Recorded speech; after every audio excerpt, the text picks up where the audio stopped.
Hey everybody, Church of the Offended here. We're back today. Today's July 28th. It was the day I was supposed to have jury duty, but did not because it got canceled. All right.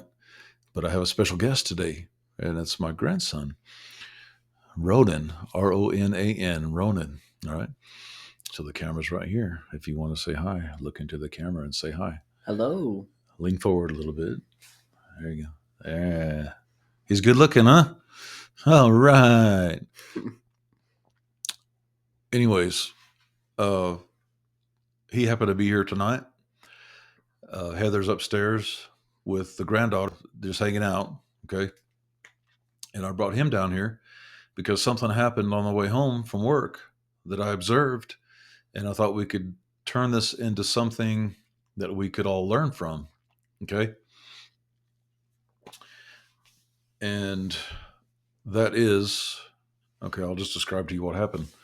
And this is the first time I've told Ronald about it. So he's going to be uh, on the down low right now. I'm going to share with him what happened on the way home. Cruising down I-40, okay, 65, middle lane, keeping my peace.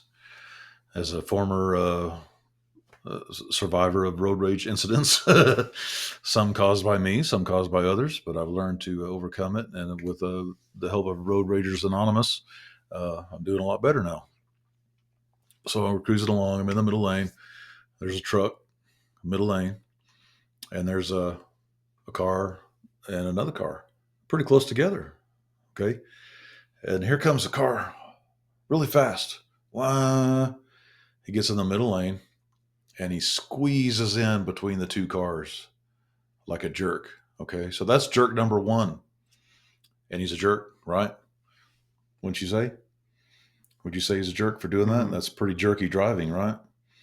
To cut people off and be a jerk. So this highly agitates the guy in the second car because now he's third in the line, costing him precious seconds to his destination. Seconds, not minutes, not hours, seconds. So he refuses to back off. Okay. So as soon as jerk number one cuts him off, the guy behind him becomes jerk number two. Bada bing, bada boom, jerk number two.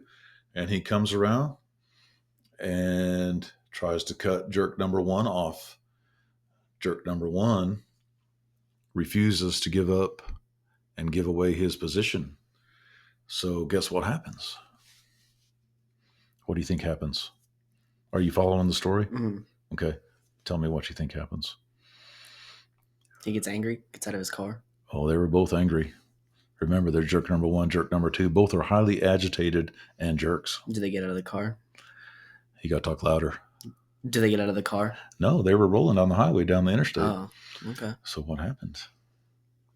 They did this. Oh, I was hoping that didn't happen.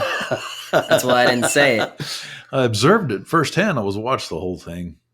I wasn't far behind it. I was like, oh, the first thought that comes to me is, here it is. It's in Amarillo.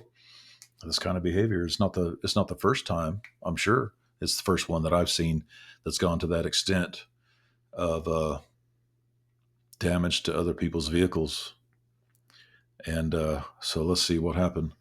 Oh yeah, jerk number one, after they hit a little bit, a little piece of one of the cars comes flying off. Mm-hmm. So I'm like, oh, what's going to happen now? So jerk number one and jerk number two, let's see, jerk number one settles in behind jerk number two, thinking they're going to pull over and talk insurance and call the police and file a police report to see who's at fault. No, that didn't happen. They kept going. So the jerks are going down I-40. One guy wants to pull over. The other guy won't pull over. Jerk number two, he's still going down I-40. So they exit on Bell Street off of westbound I-40. And jerk number two takes a side street. So he's kind of running from the situation, right? Jerk number one continues on. They're both on bail, and I pass jerk number one, and I look at him, and he's talking on the phone. I'm sure he's talking to the police. So, what would I have done? And this is what I hope to pass on to my grandson, because he's a soon to be driver. Okay. And I'm not a person who has kept my cool in the past. Okay. I have, uh, I wouldn't say committed crimes, but, well, speeding and not stopping at stop signs, we all commit crimes, right? Are they punishable by jail time? No. And with the amount of work that the police have these days catching drug dealers, murderers, uh, burglary, home invasions, child porn, all the things, are they really going to focus on a road rage incident? That's a distraction for them. They don't want to mess with that. They want to move on to the big stuff, right? So, what in your heart, in your mind, okay, your mind, will, and your emotions, okay, your mind, your will is what you determine to do, and your emotions, that's you feel happy, sad, angry, whatever. What would you have done if you had been jerk number two and jerk number one cut you off? What would have been the best thing for you to do? Not get mad. Yeah. Like, And what else? I It's just mean, common sense. I wouldn't. I'd probably just live a normal day. Like, I wouldn't Well, have. in the immediate of that happening, what I would have done, of course, I wouldn't have been going that fast, uh, unless I was in a hurry to get to El Bracero.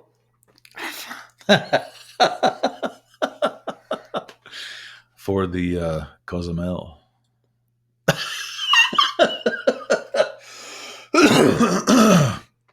But I was just cruising along. So if I would have been jerk number two, who got cut off by jerk number one, I would have just backed off and got in the middle lane and let jerk number one just go on. Okay. What does that require? It requires not getting angry, not being offended, not losing maybe 10 seconds of a delay. That's not very much time, is it? Is it worth smacking into each Mm-mm. other on I-40? And I mean, if they would have pulled over, they would have gone hayawasa on each other, right? I've never heard someone call a fight that. What? I've never heard someone call like a fight that word. Well, it is the hayawasa. Who coined that phrase?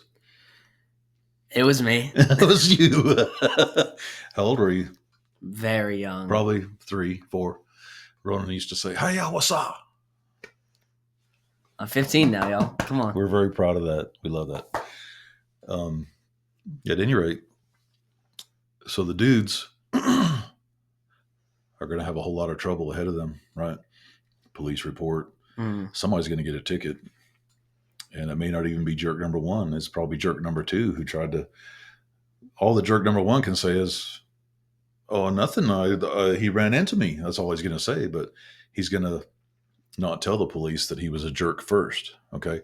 So if somebody's a jerk to you and you're fixing to be driving, right? I've been driving a lot. Cool. So if somebody's a jerk to you, don't try to take revenge. I'm just going to stay calm.